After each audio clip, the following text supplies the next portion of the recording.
চলতি অর্থবছরের প্রথম ৯ মাসেই ঋণের সুদ বাবদ খরচ $100 কোটি ছাড়িয়েছে। বৈদেশিক ঋণ পরিশোধের চাপ আরও বেড়েছে, কেন বাড়ল, উত্তরণীতি বা উপায় কি, সবকিছু মিলিয়ে আলাপ হবে আজকের বার্তাকক্ষ থেকে।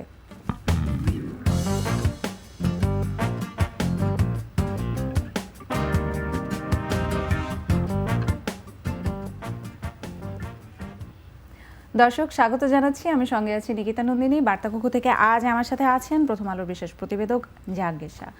জাহাঙ্গীর ভাই, শুরুতেই দর্শকদের জানিয়েছি যে বৈদেশিক ঋণ পরিশোধের যে চাপ বেড়ে গেছে সেই বিষয়টা আমি শুরুতেই আপনার কাছে জানতে চাইবো যে সার্বিক পরিস্থিতি আসলে কি, এটি একটা, এবং এর সাথে সম্পূরক আরেকটি প্রশ্ন যদি জুড়ে দিই যে বেড়ে তো গেছে, চাপ সৃষ্টি হয়েছে, এটা তো আমরা বুঝতে পারছি, এটা আসলে কতটা চাপ, এটা কি একটু ভয় পেয়ে যাবার মতো কিনা?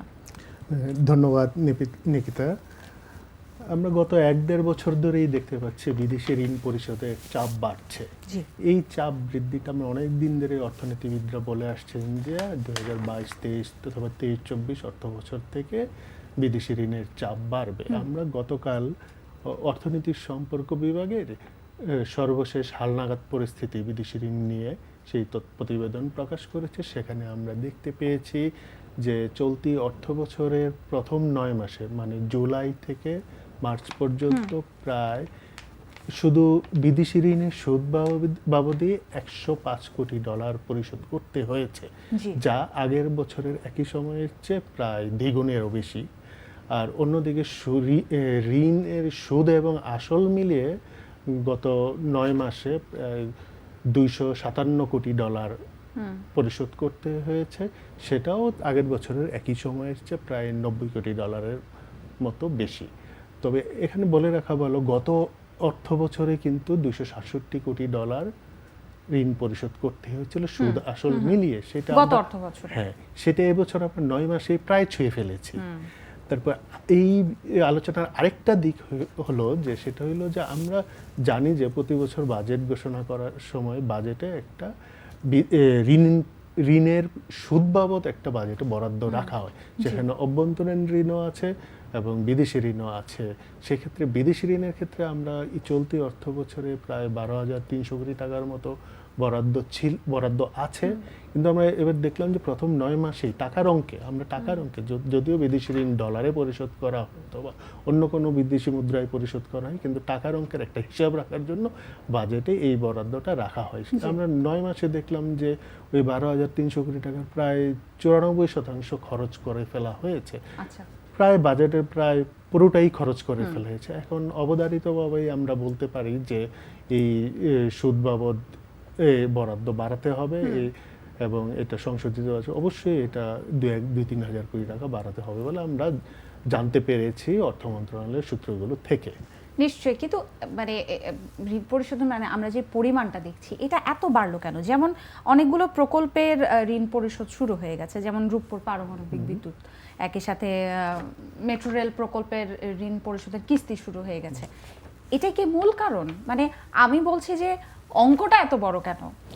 হ্যাঁ, এটা একটা অন্যতম বড় কারণ যে আপনি খেয়াল করবেন যে আমরা গত ৮-১০ বছর ধরে আমরা বেশ কিছু বড় প্রকল্প বাস্তবায়ন করেছি এবং এই প্রকল্পগুলোর ঋণ নেওয়ার বিদেশি ঋণেই এই প্রকল্পগুলো বাস্তবায়ন করছি। সেক্ষেত্রে ঋণের শর্তগুলো একটু বেশি কঠিন, যেমন অল্প সময়ে গ্রেস পিরিয়ডটা শেষ হয়ে যায়, 5 থেকে 7 বছরের মধ্যে যখন গ্রেস পিরিয়ড শেষ হয়ে যায় তখন এটা ঋণ পরিশোধ শুরু করতে হয়। সেক্ষেত্রে ঋণের পরিমাণটা যেহেতু বড় এবং পরিশোধের সময়সীমা কম, তখন কিস্তিগুলো বড় হয়ে যায়। সেক্ষেত্রে আমরা বলতে পারি যে রূপপুর পারমাণবিক বিদ্যুৎ কেন্দ্র, সেটা প্রায় $10 বিলিয়ন বেশি ঋণ নেওয়া হয়েছে। সেটা 26 সাল থেকে পরিশোধ শুরু হবে, কিন্তু এখনই ওইটা রূপপুর পারমাণবিক বিদ্যুৎ কেন্দ্রের সার্ভিস চার্জ দেওয়া শুরু হয়েছে।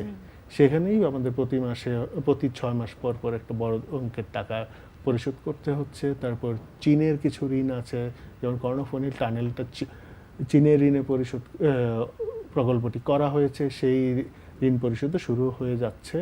আর মেট্রো রেল প্রকল্পে প্রতি 6 মাস পর পর ঋণ পরিশোধ শুরু হচ্ছে। সেক্ষেত্রে এই ধরনের বড় প্রকল্পগুলো কিন্তু ঋণ পরিশোধ শুরু হয়েছে, সামনে কিন্তু আরো ঋণ পরিশোধ করতে হবে। এর ফলে দেখা যাচ্ছে যে আমাদের ঋণ ব্যবস্থাপনা, বিশেষ করে বিদেশি ঋণ ব্যবস্থাপনার উপর এক ধরনের চাপ সৃষ্টি হয়েছে এবং ভবিষ্যতে এই চাপটা বাড়বে বলেই আমাদের অর্থনীতিবিদরা জানিয়েছেন।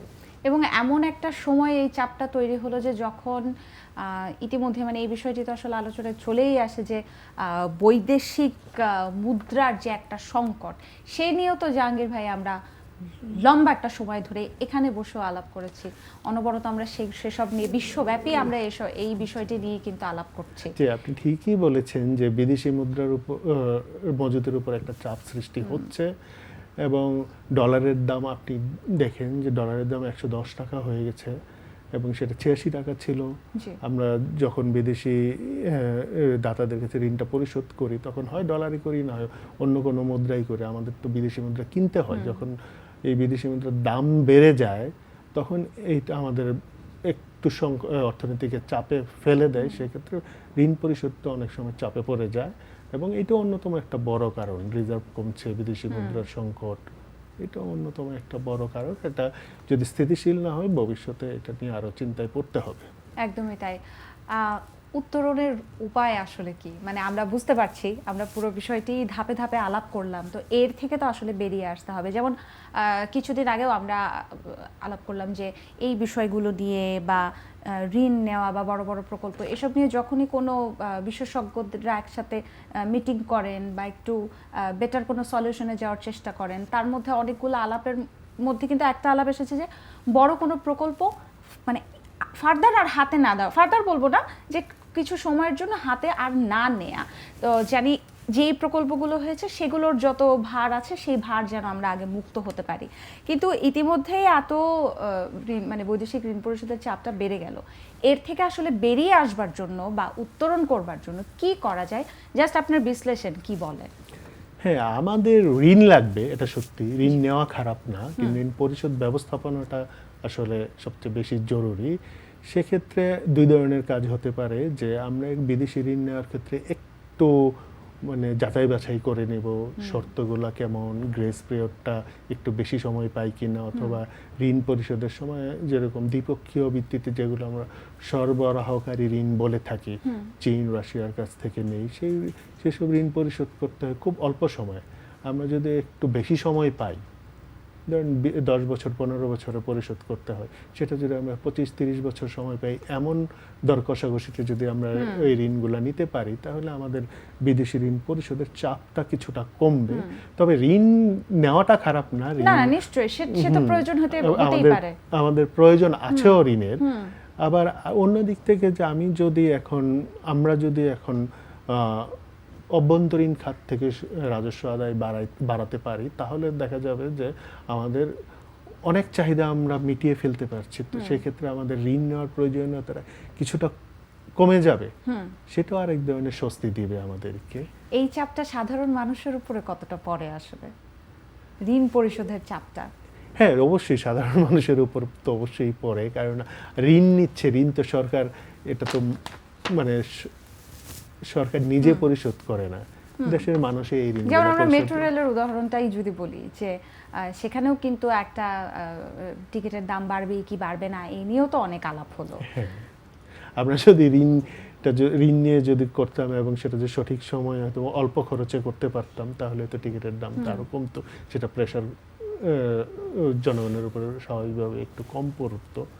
সেক্ষেত্রে ঋণ নেওয়ার ক্ষেত্রে কোন কোন প্রকল্প, কি ধরনের প্রকল্প নিব, সেটাও একটা বড় বিষয় হয়ে যায়। একদমই তাই। পুরো বিষয়গুলো নিয়ে সামনে জাহাঙ্গীর ভাই আপনার সাথে আরো বিস্তারিত আলাপ করতে চাই। বৈদেশিক মুদ্রার সংকট বাড়লো, ঋণ পরিশোধের চাপ, দর্শক আপনারা কি ভাবছেন এটাও কিন্তু আমরা জানতে চাই। কোনো মতামত থাকলে, কোনো প্রশ্ন থাকলে সেসব নিশ্চয়ই আমাদেরকে কমেন্ট সেকশনে জানাবেন। জাহাঙ্গীর ভাই আপনাকেও ধন্যবাদ আজকে আমাদেরকে সময় দেওয়ার জন্য।